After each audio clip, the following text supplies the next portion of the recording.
This is not a State of the Union, but it's looking like that as he makes the walk in. We know that there haven't been lawmakers poised for that many hours as we see at a State of the Union, but they're still lining up there to shake the hand of the Israeli Prime Minister. Back with the panel, Charles, for Bibi Netanyahu, arguably this is a huge speech. This is the moment of his life. He's dedicated the years of his prime ministership, particularly this second go-around, he was prime minister in the 90s, to this cause. It is the most important one of his prime ministership and of his country. Remember who he is. His father was a great Jewish historian who wrote an epic tome on the Inquisition. Older brother, Jonathan, led and died in the raid on Entebbe, the rescue raid in Uganda. He himself was a commando. He knows that this is the greatest threat to the state of Israel in the 70 years of its existence. And he knows that history, for whatever reason, has chosen him to be the one to try to save Israel in this circumstance. And that's why he thinks, and he's risking a lot. He's risking his relationship with the United States, risking the prime ministership. This is probably hurting him in Israel because he knows he has to make the case, and he wants the world to hear what's wrong with the deal before the administration produces it at a fait accompli, a great achievement, in which case he will have lost. There you see Senate Minority Leader Harry Reid and Patty Murray next to him shaking hands. Senate Majority Leader Mitch McConnell and the House Majority Leader Kevin McCarthy walking in behind the Prime Minister. For these politicians who are there, this is also a big deal, A.B. It is a big deal, and Charles is right. This is historic. I mean, this is his third time before the Congress, but it's never the situation has never been as tense as now. This speech was originally scheduled to be much earlier, weeks, almost more than a month earlier. This is now obviously bumping up against his election. Polls show us in Israel that is affecting the debate there. I will add, though, in what I believe is a mistake for Democrats to actually boycott this speech. Two wrongs don't make a right. He was asked by Senator Dianne Feinstein and Senator Dick Durbin to meet with them privately, and he refused, and I think that was an error. He should have taken the chance to lobby them privately for a policy he's trying to sell, and that's a missed opportunity. John Scott usually has this hour. Right now, he'll be along as soon as this speech ends. Yogi, we just saw Elie Wiesel there, Holocaust survivor. He said he was coming as soon as it was announced.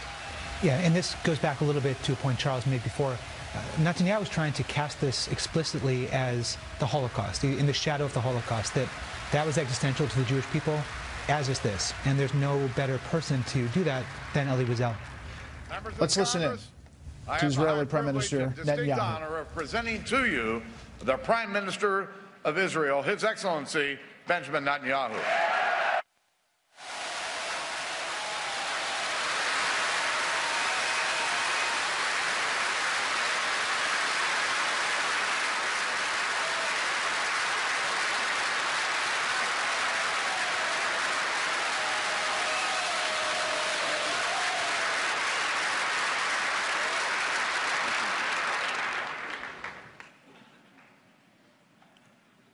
Speaker of the House, John Boehner,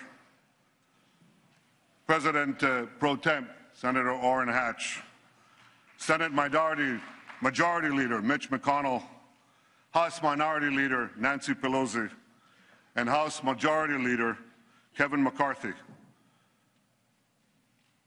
I also want to acknowledge Senator Democratic Leader Harry Reid. Harry, it's good to see you back on your feet.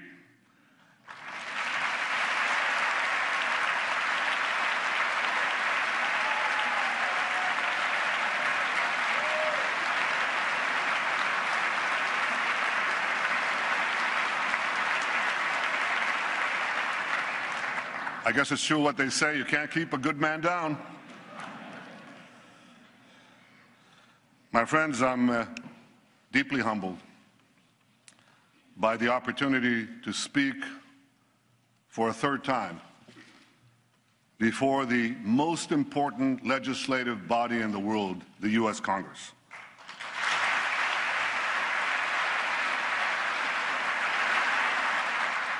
I want to thank you all for being here today. I know that my speech has been the subject of much controversy. I deeply regret that some perceive my being here as political. That was never my intention.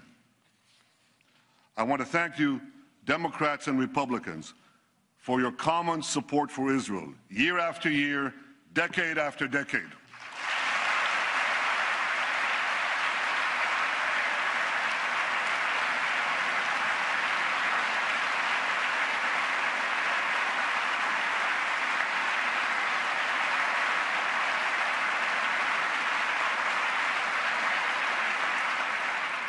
I know that no matter on which side of the aisle you sit, you stand with Israel.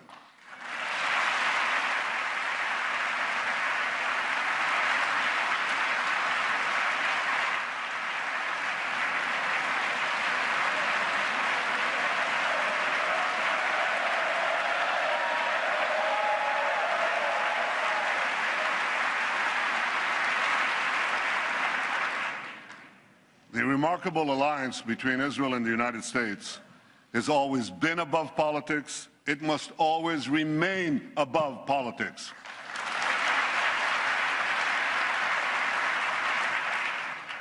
Because America and Israel, we share a common destiny, the destiny of promised lands that cherish freedom and offer hope. Israel is grateful for the support of America's people and of America's presidents, from Harry Truman to Barack Obama.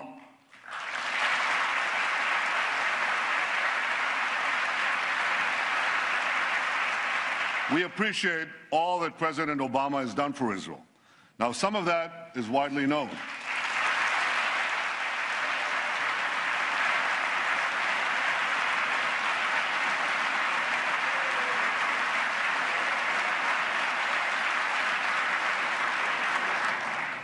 Some of that is widely known, like strengthening security cooperation and intelligence sharing, opposing anti-Israel resolutions at the UN. Some of what the President has done for Israel is less well known.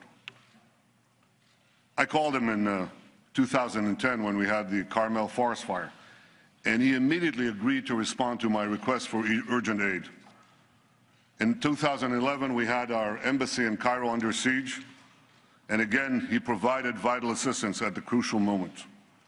Or his support for more missile interceptors during our operation last summer when we took on Hamas terrorists.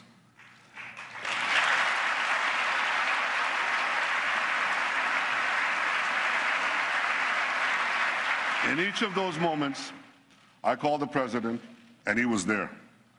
And some of what the President has done for Israel might never be known, because it touches on some of the most sensitive and strategic issues that arise between an American president and an Israeli prime minister. But I know it, and I will always be grateful to President Obama for that support.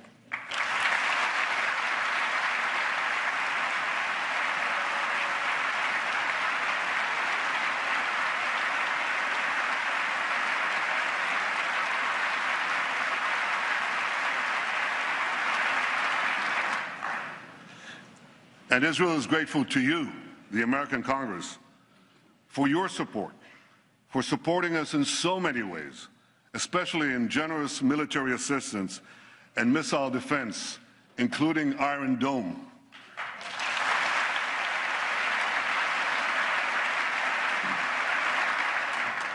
Last summer, millions of Israelis were protected from thousands of Hamas rockets because this Capitol Dome helped build our Iron Dome.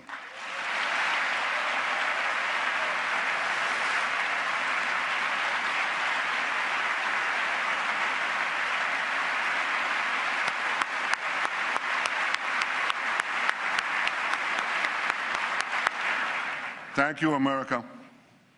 Thank you for everything you've done for Israel. My friends, I've come here today because as Prime Minister of Israel, I feel a profound obligation to speak to you about an issue that could well threaten the survival of my country and the future of my people. Iran's quest for nuclear weapons. We're an ancient people. In our nearly 4,000 years of history, many have tried repeatedly to destroy the Jewish people. Tomorrow night, on the Jewish holiday of Purim, we'll read the book of Esther. We'll read of a powerful Persian viceroy named Aman, who plotted to destroy the Jewish people some 2,500 years ago. But a courageous Jewish woman, Queen Esther, exposed the plot and gained for the Jewish people the right to defend themselves against their enemies. The plot was foiled. Our people were saved.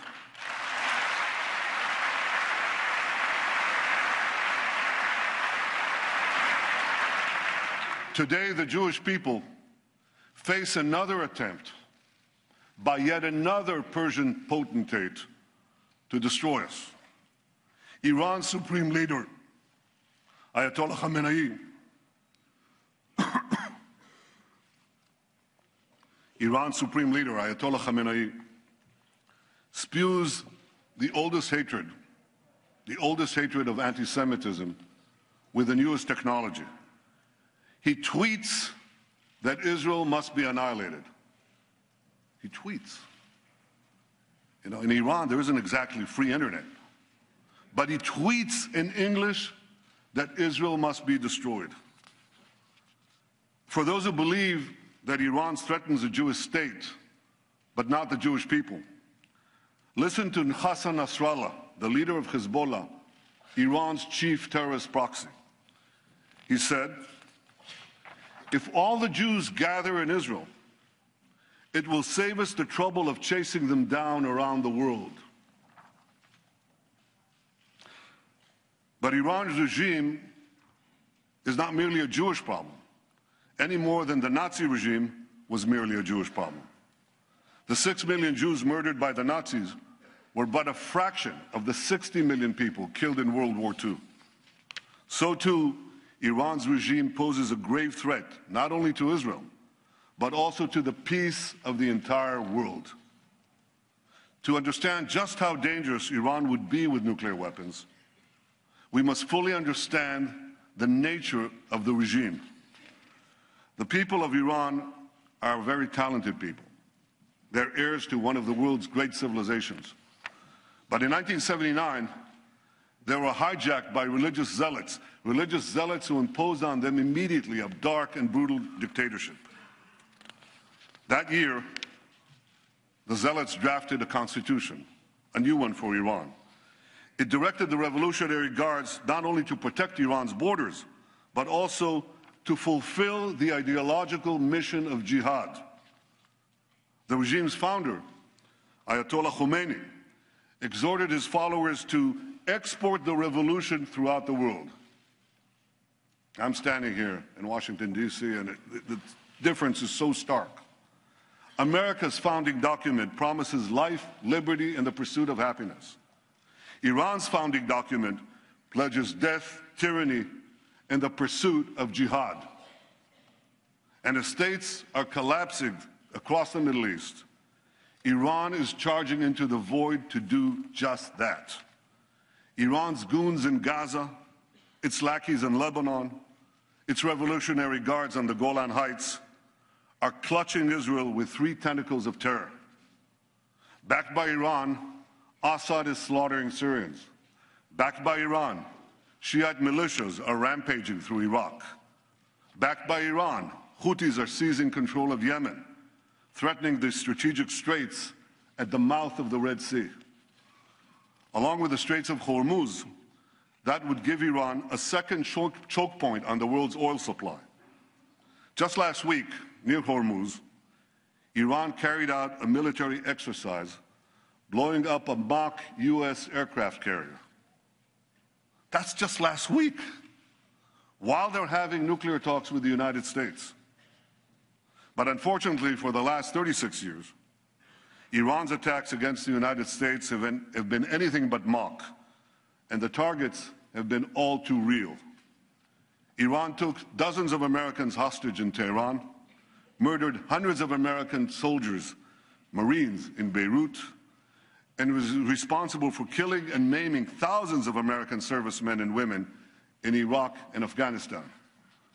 Beyond the Middle East, Iran attacks America and its allies through its global terror network. It blew up the Jewish Community Center and the Israeli embassy in Buenos Aires. It helped al-Qaeda bomb U.S. embassies in Africa. It even attempted to assassinate the Saudi ambassador right here in Washington, D.C. In the Middle East, Iran now dominates 4 Arab capitals: Baghdad, Damascus, Beirut, and Sana'a. And if Iran's aggression is left unchecked, more will surely follow. So at a time when many hope that Iran will join the community of nations, Iran is busy gobbling up the nations.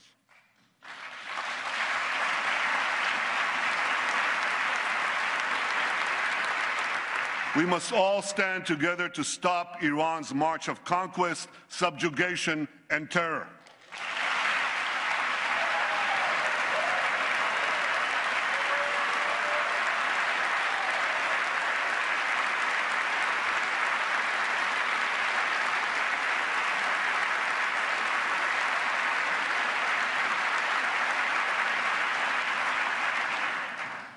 Now, 2 years ago, we were told to give President Rouhani and Foreign Minister Zarif a chance to bring change and moderation to Iran. Some change, some moderation. Rouhani's government hangs gays, persecutes Christians, jails journalists, and executes even more prisoners than before. Last year, the same Zarif, who charms Western diplomats, laid a wreath at the grave of Imad Murnia. Imad Murnia is the terrorist mastermind who spilled more American blood than any other terrorist besides Osama bin Laden. I'd like to see someone ask him a question about that. Iran's regime is as radical as ever. Its cries of death to America, that same America that it calls the Great Satan, as loud as ever. Now, this shouldn't be surprising, because the ideology of Iran's revolutionary regime is deeply rooted in militant Islam. And that's why this regime will always be an enemy of America. And don't be fooled. The battle between Iran and ISIS doesn't turn Iran into a friend of America. Iran and ISIS are competing for the crown of militant Islam. One calls itself the Islamic Republic, the other calls itself the Islamic State. Both want to impose a militant Islamic empire, first on the region and then on the entire world. They just disagree among themselves who will be the ruler of that empire. In this deadly Game of Thrones, there's no place for America or for Israel, no peace for Christians, Jews, or Muslims who don't share the Islamist medieval creed, no rights for women, no freedom for anyone. So when it comes to Iran and ISIS, the enemy of your enemy is your enemy.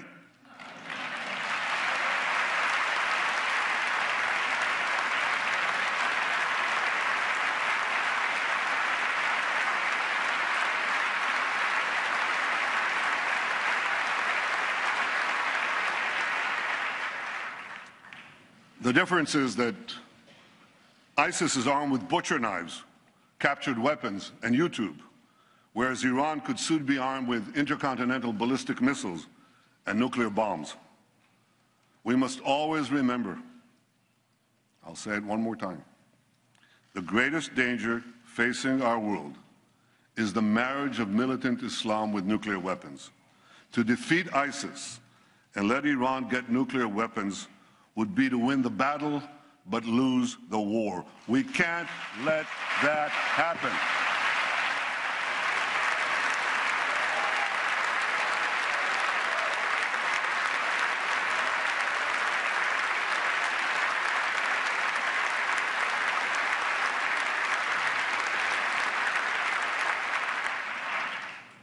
But that, my friends, is exactly what could happen if the deal now being negotiated is accepted by Iran.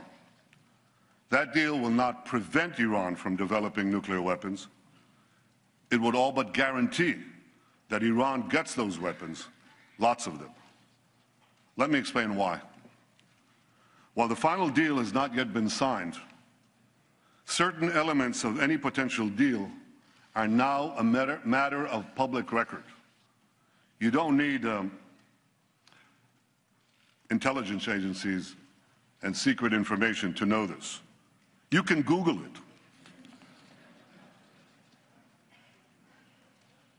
Absent a dramatic change, we know for sure that any deal with Iran will include two major concessions to Iran. The first major concession would leave Iran with a vast nuclear infrastructure, providing it with a short breakout time to the bomb. Breakout time is the time it takes to amass enough weapons-grade uranium or plutonium for a nuclear bomb. According to the deal, not a single nuclear facility would be demolished. Thousands of centrifuges used to enrich uranium would be left spinning. Thousands more would be temporarily disconnected, but not destroyed. Because Iran's nuclear program would be left largely intact, Iran's breakout time would be very short, about a year by U.S. assessment, even shorter by Israel's. And if Iran's work on advanced centrifuges, faster and faster centrifuges, is not stopped, that breakout time could still be shorter, a lot shorter. True, certain restrictions would be imposed on Iran's nuclear program, and Iran's adherence to those restrictions would be supervised by international inspectors. But here's the problem. You see, inspectors document violations. They don't stop them. Inspectors knew when North Korea broke to the bomb, but that didn't stop anything. North Korea turned off the cameras, kicked out the inspectors. Within a few years, it got the bomb. Now we're warned that within 5 years, North Korea could have an arsenal of 100 nuclear bombs. Like North Korea, Iran too has defied international inspectors. It's done that on at least 3 separate occasions: 2005, 2006, 2010. Like North Korea, Iran broke the locks, shut off the cameras. Now, I know this is not going to come as a shock to any of you, but Iran not only defies inspectors, it also plays a pretty good game of hide and cheat with them. The UN's nuclear watchdog agency, the IAEA, said again yesterday that Iran still refuses to come clean about its military nuclear program. Iran was also caught twice, not once, twice, operating secret nuclear facilities in Natanz and Qom, facilities that inspectors didn't even know existed. Right now, Iran could be hiding nuclear facilities that we don't know about, the U.S. and Israel. As the former head of inspections for the IAEA said in 2013, he said, if there's no undeclared installation today in Iran, it'll be the first time in 20 years that it doesn't have one. Iran has proven time and again that it cannot be trusted. And that's why the first major concession is a source of grave concern. It leaves Iran with a vast nuclear infrastructure and relies on inspectors to prevent a breakout. That concession creates a real danger that Iran could get to the bomb by violating the deal. But the second major concession creates an even greater danger, that Iran could get to the bomb by keeping the deal. Because virtually all the restrictions on Iran's nuclear program will automatically expire in about a decade. Now, a decade may seem like a long time in political life, but it's the blink of an eye in the life of a nation. It's a blink of an eye in the life of our children. We all have a responsibility to consider what will happen when Iran's nuclear capabilities are virtually unrestricted and all the sanctions will have been lifted. Iran would then be free to build a huge nuclear capacity that could produce many, many nuclear bombs. Iran's supreme leader says that openly. He says Iran plans to have 190,000 centrifuges, not 6,000 or even the 19,000 that Iran has today, but 10 times that amount. 190,000 centrifuges enriching uranium. With this massive capacity, Iran could make the fuel for an entire nuclear arsenal, and this in a matter of weeks, once it makes that decision. My longtime friend, John Kerry, Secretary of State, confirmed last week that Iran could legitimately possess that massive centrifuge capacity when the deal expires. Now, I want you to think about that. The foremost sponsor of global terrorism could be weeks away from having enough enriched uranium for an entire arsenal of nuclear weapons, and this with full international legitimacy.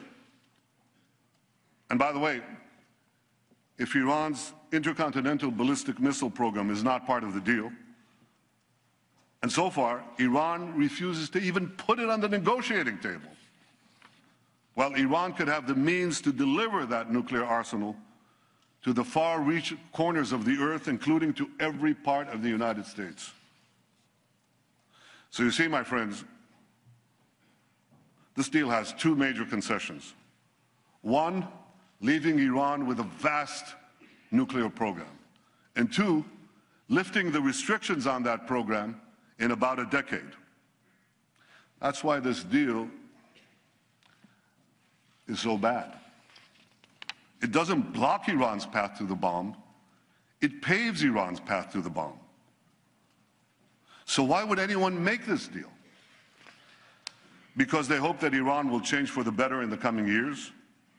Or they believe that the alternative to this deal is worse? Well, I disagree. I don't believe that Iran's radical regime will change for the better after this deal. This regime has been in power for 36 years, and its voracious appetite for aggression grows with each passing year. This deal would only whet Iran's appetite for more. Would Iran be less aggressive when sanctions are removed and its economy is stronger? If Iran is gobbling up 4 countries right now while it's under sanctions, how many more countries will Iran devour when sanctions are lifted? Would Iran fund less terrorism when it has mountains of cash with which to fund more terrorism? Why should Iran's radical regime change for the better when it can enjoy the best of both worlds, aggression abroad, prosperity at home? This is a question that everyone asks in our region.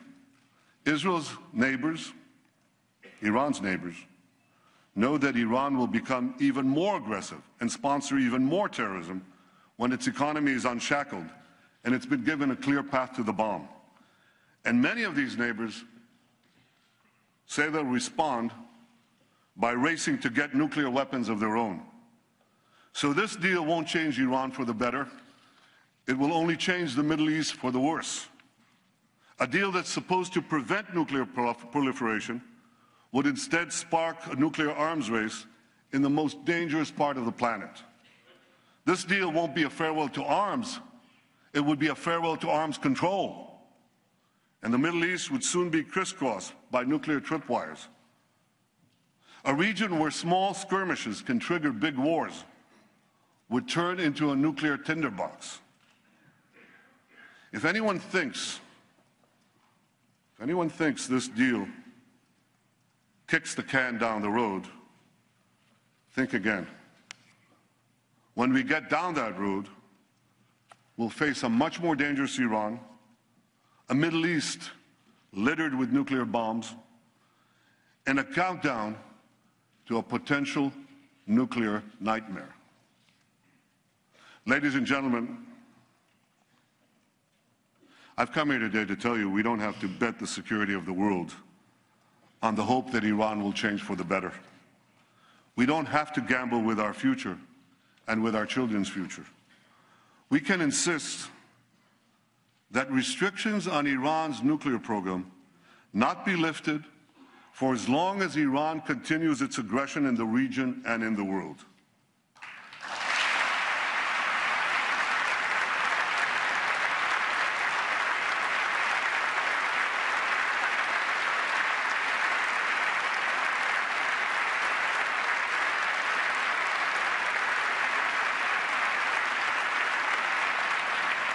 Before lifting those restrictions, the world should demand that Iran do three things. First, stop its aggression against its neighbors in the Middle East. Second,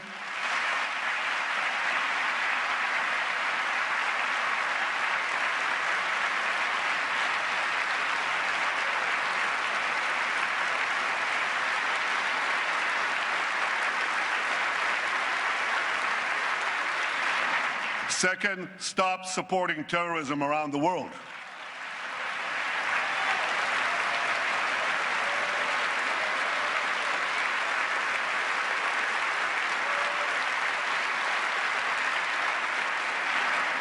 And third, stop threatening to annihilate my country, Israel, the one and only Jewish state.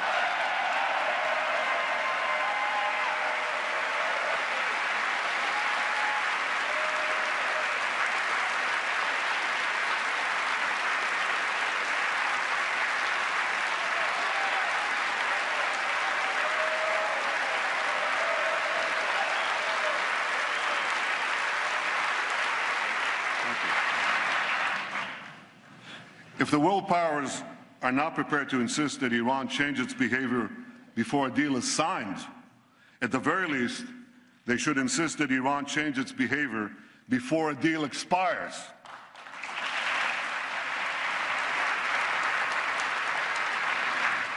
If Iran changes its behavior, the restrictions would be lifted. If Iran doesn't change its behavior, the restrictions should not be lifted.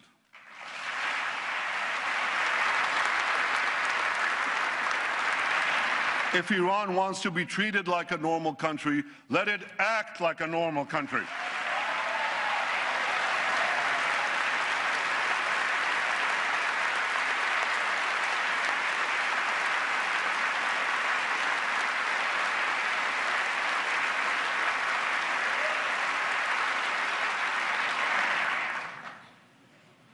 My friends, what about the argument that there is no alternative to this deal? That Iran's nuclear know-how cannot be erased, that its nuclear program is so advanced that the best we can do is delay the inevitable, which is essentially what the proposed deal seeks to do. Well, nuclear know-how without nuclear infrastructure doesn't get you very much. A race car driver without a car can't drive.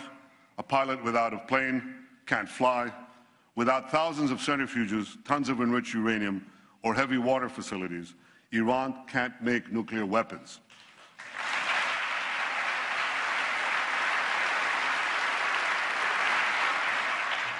Iran's nuclear program can be rolled back well beyond the current proposal by insisting on a better deal and keeping up the pressure on a very vulnerable regime, especially given the recent collapse in the price of oil.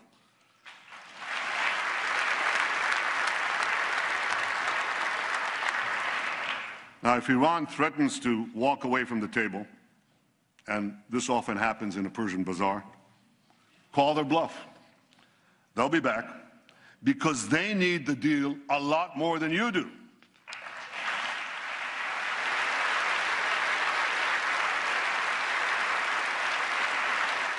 And by maintaining the pressure on Iran and on those who do business with Iran, you have the power to make them need it even more. My friends, for over a year, we've been told that no deal is better than a bad deal. Well, this is a bad deal.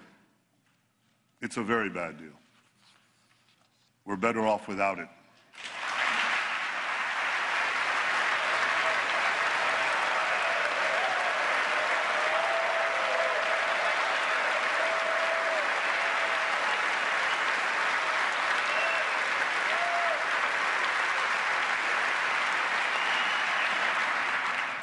Now we're being told that the only alternative to this bad deal is war. That's just not true. The alternative to this bad deal is a much better deal.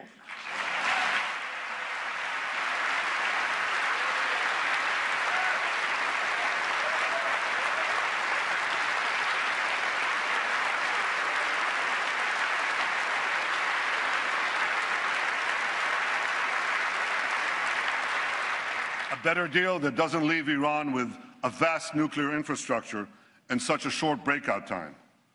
A better deal that keeps the restrictions on Iran's nuclear program in place until Iran's aggression ends.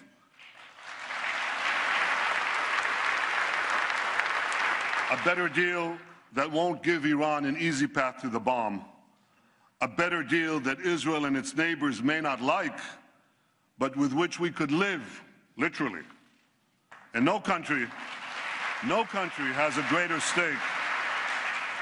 No country has a greater stake than Israel in a good deal that peacefully removes this threat. Ladies and gentlemen,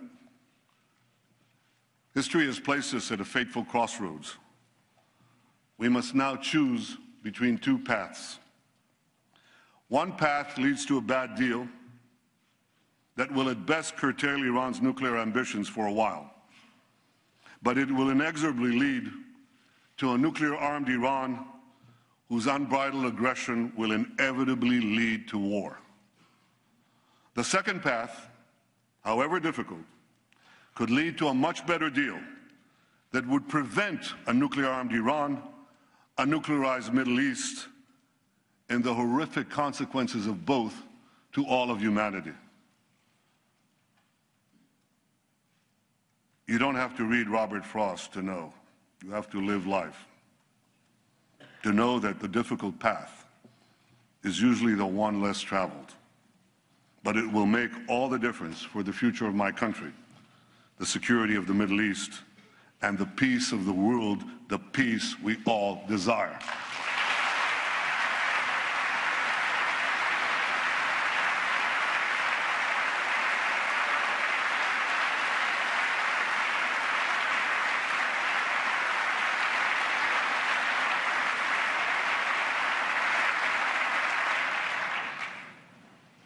My friends, standing up to Iran is not easy.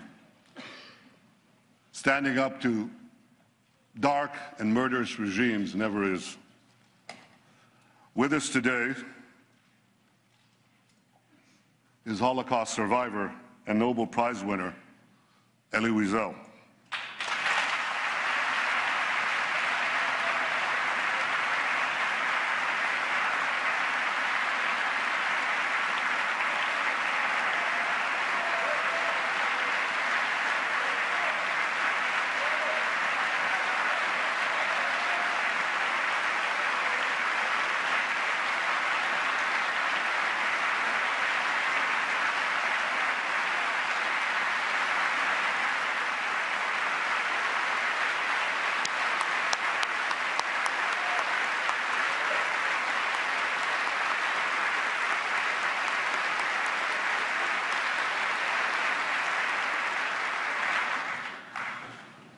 Elie, your life and work inspire us to give meaning to the words, never again.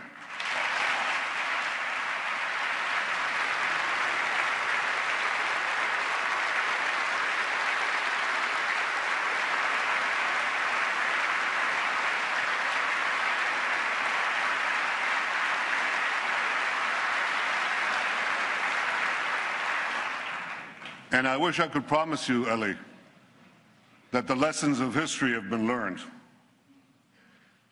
I can only urge the leaders of the world not to repeat the mistakes of the past.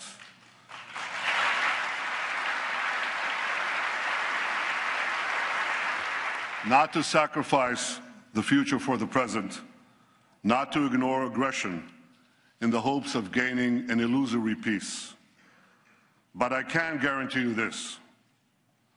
The days when the Jewish people remain passive in the face of genocidal enemies, those days are over.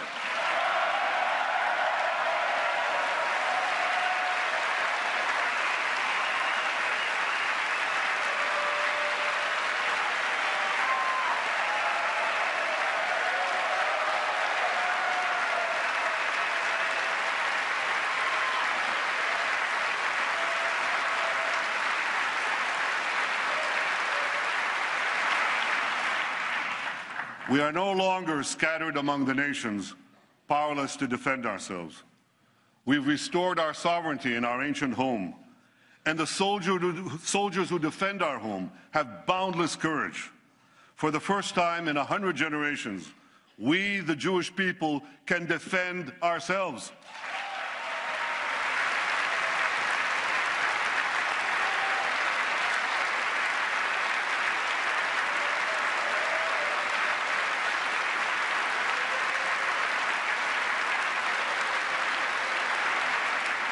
This is why, as Prime Minister of Israel, I can promise you one more thing. Even if Israel has to stand alone, Israel will stand.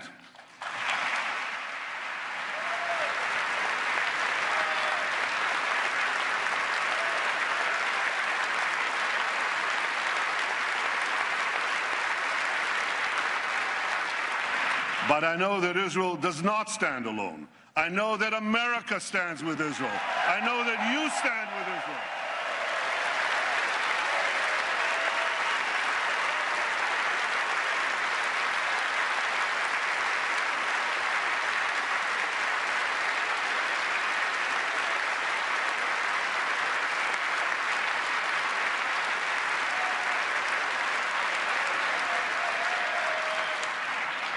You stand with Israel because you know that the story of Israel is not only the story of the Jewish people, but of the human spirit that refuses again and again to succumb to history's horrors.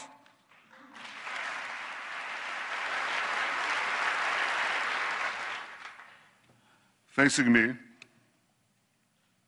right up there in the gallery, overlooking all of us in this august chamber, is the image of Moses. Moses led our people from slavery to the gates of the Promised Land. And before the people of Israel entered the land of Israel, Moses gave us a message that has steeled our resolve for thousands of years. I leave you with his message today. Chizku v'imtzu, al tiru ve'al ta'artzu mipnehem. Be strong and resolute, neither fear nor dread them. My friends, may Israel and America always stand together, strong and resolute. May we neither fear nor dread the challenges ahead. May we face the future with confidence, strength, and hope.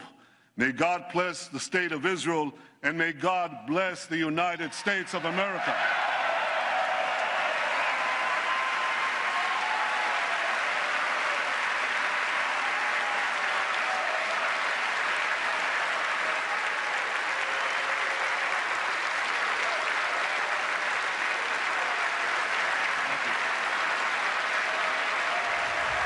Israeli Prime Minister Benjamin Netanyahu speaking to a joint session of Congress, speaking for about 40 minutes, interrupted by applause, roughly 40 times. Many of them, as you see here, standing ovations by lawmakers from both parties, some of them by one party or another, interrupted nonetheless. In a methodical way, Netanyahu lays out the case against Iran in this speech. He spent the first 16 minutes talking about Iran's support for terrorism throughout the Middle East, saying Iran has goons in Gaza, lackeys in Lebanon, Revolutionary Guard in the Golan Heights, quote, its tentacles of terror reaching throughout the region. Its Shiite militias and troops in Iraq and Houthi rebels in Yemen. He said Iran may be helping to fight ISIS, but in this case, quote, the enemy of your enemy is your enemy. Turning to the U.S.-Iran nuclear negotiations, he refuted the concerns by the administration that he'd be revealing classified details of the negotiations. He said he would only talk about what's out there. Thank you very much. Thank you all. Adding, quote, you can Google it. Wonderful. Thank you, America. Thank you. Thank you. As he continues to thank the applause there, wrapping up his speech. Thank you. I'm pretty sure he's done. Yes, he is. Netanyahu said this deal doesn't block Iran's path to a nuclear bomb. It paves the path to a bomb. He said no deal is better than this deal. He said Iran already plays a game of, quote, hide and cheat with IAEA inspectors. He brought up the specter at the end there of the Holocaust and mentioned survivor Elie Wiesel in the chamber. He said never again. He also promised Israel would stand alone if it has to in this case.